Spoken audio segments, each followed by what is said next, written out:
Recently, an American colleague of mine here in Lesotho, he posted something online that really caught my attention.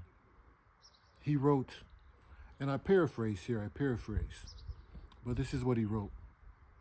Let me know if you want to help save some African kids here in Africa.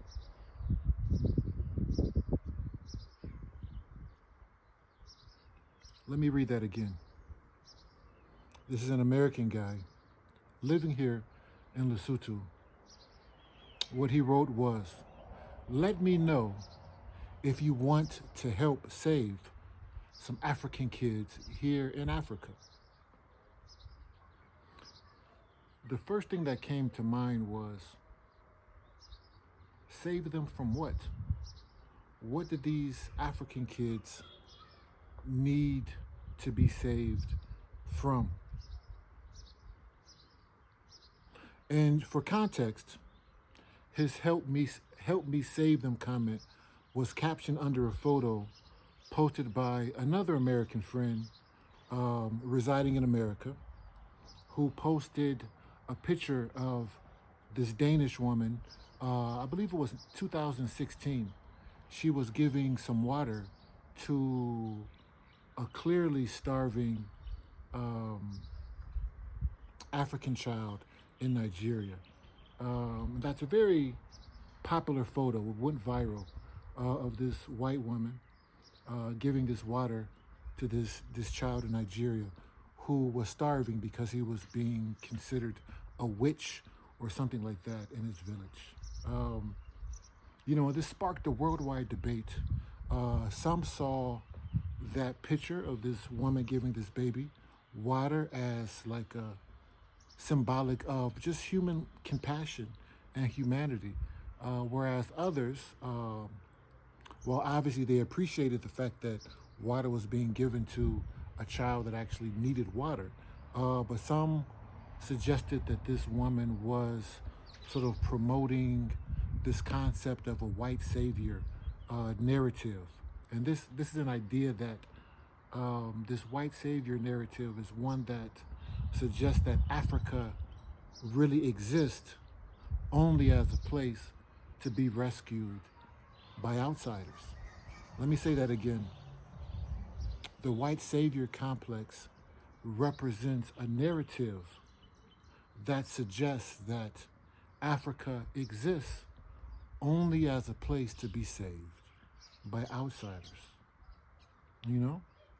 And that photo really symbolized something even deeper: how quickly the story of Africa is often framed through tragedy and not dignity.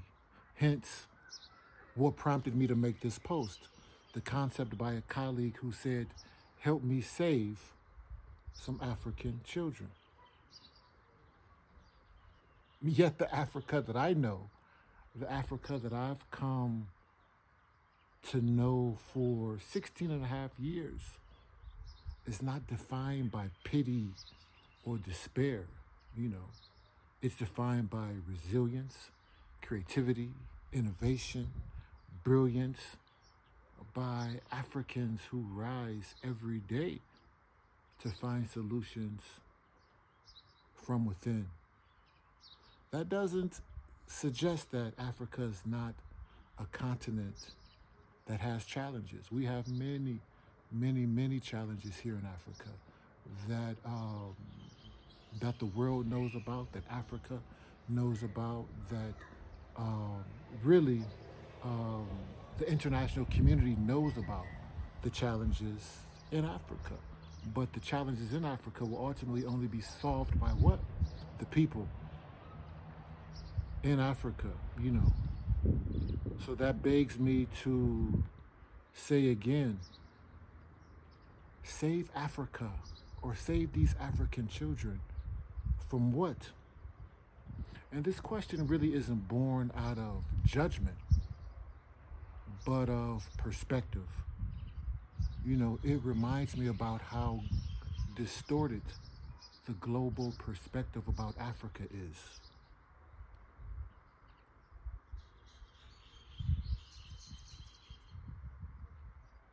Africa's often framed through need rather than strength. The Africa that I know, the Africa that I live in, it doesn't need saving. It simply needs to be seen. Let me say it again.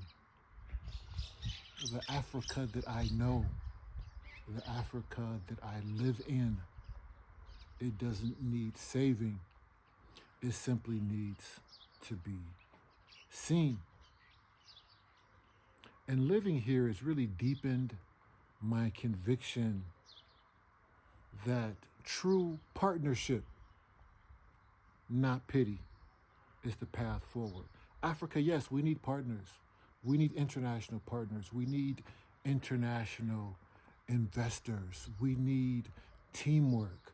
We need individuals, organizations that can work collaboratively to add value creation to our products, to help build the capacity of some of the professionals that we have here. But we need partnership, not pity. And true partnership and true service means standing beside, not standing above. And the more I walk the path in Africa, I realize, I realize more and more that Africa does not need saved. Ultimately, you just have to respect Africa, not come to save Africa. Just respect Africa and respect Africans. And ultimately, Africa will teach you a lesson about yourself, because there's not a whole lot that we can teach Africa and Africans, but there's a whole lot that Africa and Africans can teach us.